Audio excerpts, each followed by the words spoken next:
and articulated and aligned well helps us regulate and free the entire innervation of the back gluteus, back thigh and the back leg, and also helps us understand how to establish symmetry and even weight bearing on the spine, that is on both sides of the spine. As always, we will start with Swastikasana. As you know, in class 1 we talked about how to do Swastikasana with both legs crossing together.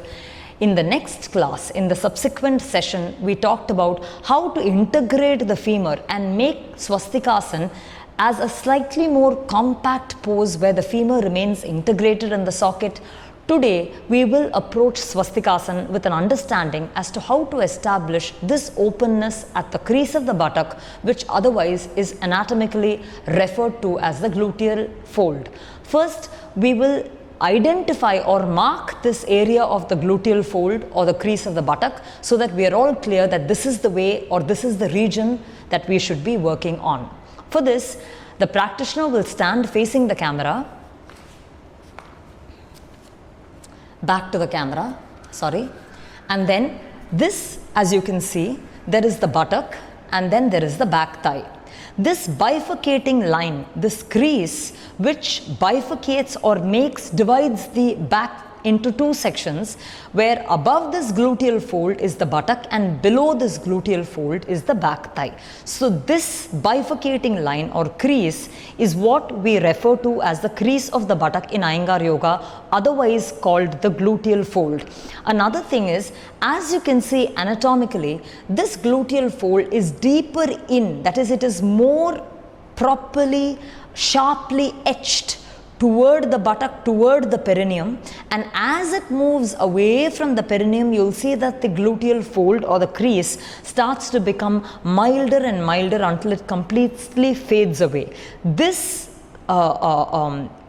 constituent, or how this actually remains present, how it is deeper towards the middle and starts to fade out as it goes towards the side, is something we need to observe and understand, because this will help us further articulate our pose when we come to standing poses such as Virabhadrasana 1 or Parshvakonasana. Now, to start with Swastikasana, the practitioner then starts as always sitting with the legs in bent position.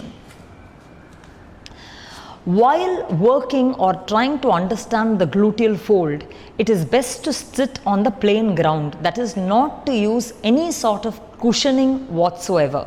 The reason is, I'll show you now. While keeping the leg bent, we start with bent leg position. I'm showing it to you from the back. While keeping the leg bent, we have to make sure that we sit in such a way that the ischial tuberosity, or what we call the sit bone. The ischial tuberosity or the sit bone is used for sitting, and we don't use any part of the spine, that is the sacrum or the tailbone, for sitting. Now, many times I've shown that when you keep your legs bent and you drop the back of the hip, of course the spine collapses and we start using the sacrum and tailbone in a weight bearing way, where we slouch and the sacrum and tailbone start to fall to the ground holding our weight. That is quite injurious to the spine. So we want to keep the back of the spine lifted. But here is the key. When we keep the back of the spine, rather the back of the hip lifted, we then move or roll onto a place which is more towards the back thigh, that is more towards the gluteal fold. Again, I'll show you. Here is the gluteal fold where the buttock joins the back thigh at this crease. And as you can see, if I'm slouching, this gluteal fold rises up in the air, and when I raise my pelvis or hip up from the back and come more with a lifted spine, then the gluteal fold starts rooting toward the floor, where any adjustment that I make will be in connection with the floor. So you really want to raise your back of the hip nicely. When you're sitting, raise the back of the hip nicely such that you're rolling more toward the thigh end rather than the sacrum tailbone end. Again, you're rolling more to the thigh end rather than the sacrum tailbone end. So you want to kind of keep rolling and lifting the back of the hip up. Now after that happens, you want to slightly tilt the weight towards the left buttock in such a way that there is a small gap between the floor and the right crease of the buttock, and you want to insert your hand and hold your fingers right into the crease of the buttock, where the finger goes into the region of the perineum. Now there you want to nicely open this crease of the buttock out. A couple of times you just want to get the feeling as to how it feels when you open that crease of the buttock out, where your hand is able to feel that depth of the crease of the buttock from in to out a couple of times. The third time, when you take your hand all the way in towards the perineum and broaden the crease of the buttock out, as soon as the hand starts widening from the perineal end towards a little more towards the lateral side, the minute that happens a little, you want to start and immediately catch the ischial tuberosity or the sit bone and hold down on it. You want to find that sharp sit bone and hold down on it, and that is where you want to sit. You want to sit on the ischial tuberosity or the sit bone, and you don't want to sit on the tailbone or sacrum at all. So a couple of times you'll have to sort your crease of the buttock from in to out, and the first hint of pulling the crease of the buttock out will help you locate that sharp bone. The ischial tuberosity is a flat and sharp bone. It's not a rounded bone, so you should be able to find it easily as long as the posterior hip is lifted. Then finding it, you then want to sit back on the right side so that you're able to pin that ischial tuberosity down and further run your hand out along the crease of the buttock to the absolute lateral edge, as if you're widening the crease of the buttock more and rolling further into the ischial tuberosity. You want that to happen, and when you do it right, it will feel that the right buttock moves away from the sacrum, the right crease moves away from the sacrum, giving a certain freedom in the sacrum sacroiliac joint on the right side and the entire innervation in the lumbar sacral plexus. So you want to feel that broadness on the right side. Now similarly on the left side, you slightly tilt the weight on the right buttock, just so that there is enough space to insert your hand and feel the right crease.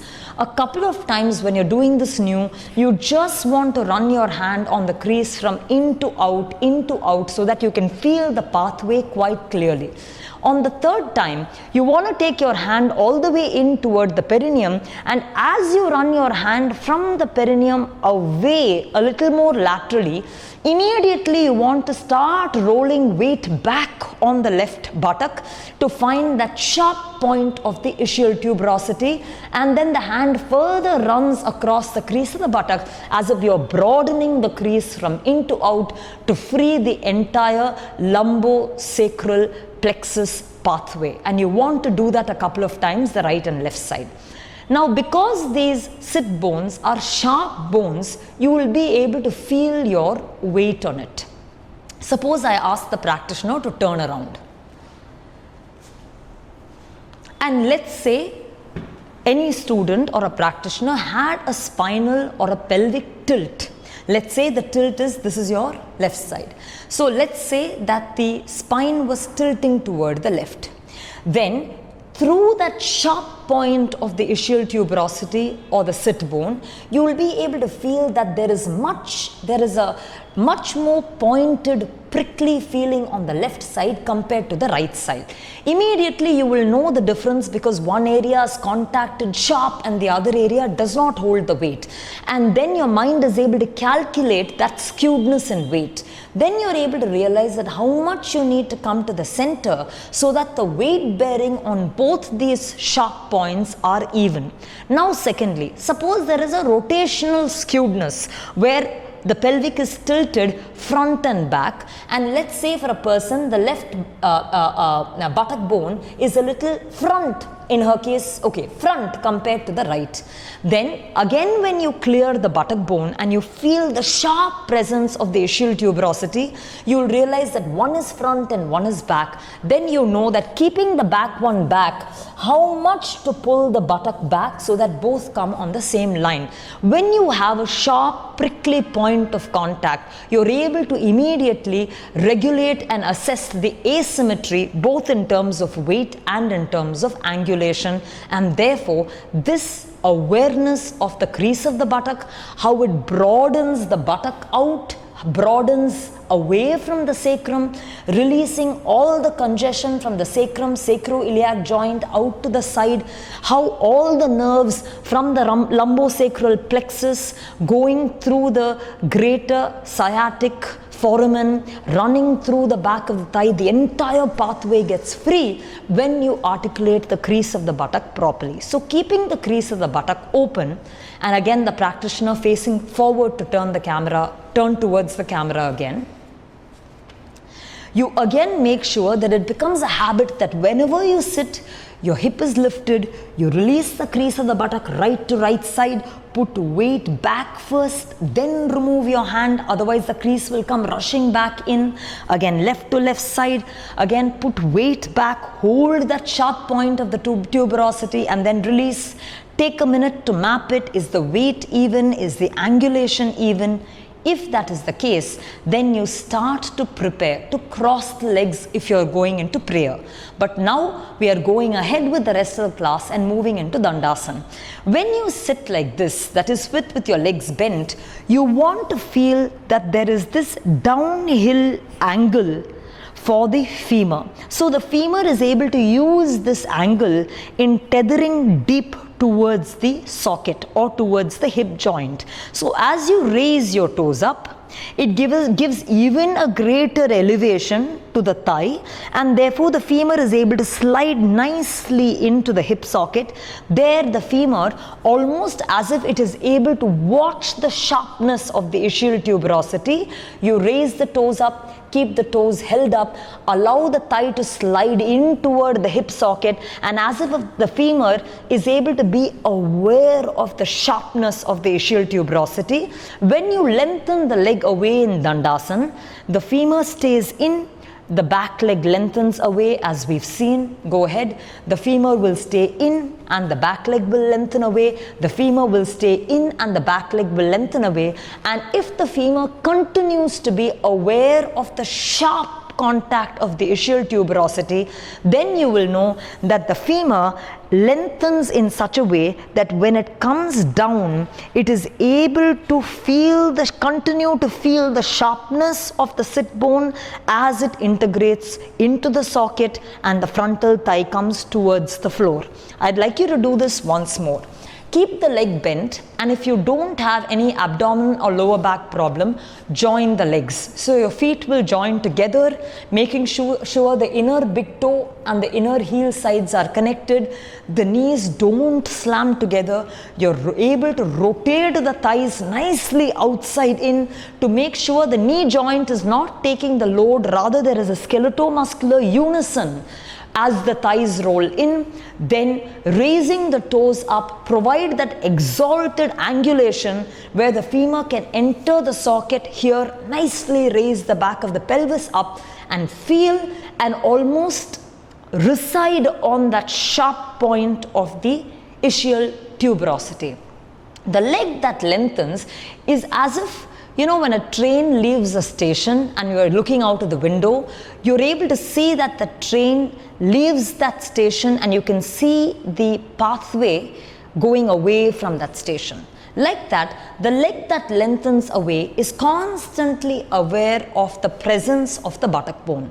So as the leg lengthens away, sharp point of the buttock bone is remembered. As the leg lengthens away, the sharp point of the buttock bone is kept in mind. So the femur that goes into the socket is aware of the buttock bone. The leg that lengthens away, the back of the leg, is aware of the buttock bone. Then the entire spine lifts in such a way that again it is aware of the sharp point of the buttock bone. At this point, I would then like to introduce one more area, that is the ring of the rib cage, for which After you've lengthened your leg in Dandasana, I would like for you to go to Urdhva Hasta Dandasana, but in this manner. Bring your fingers such that you're able to have your palm of a hand encasing the ribs.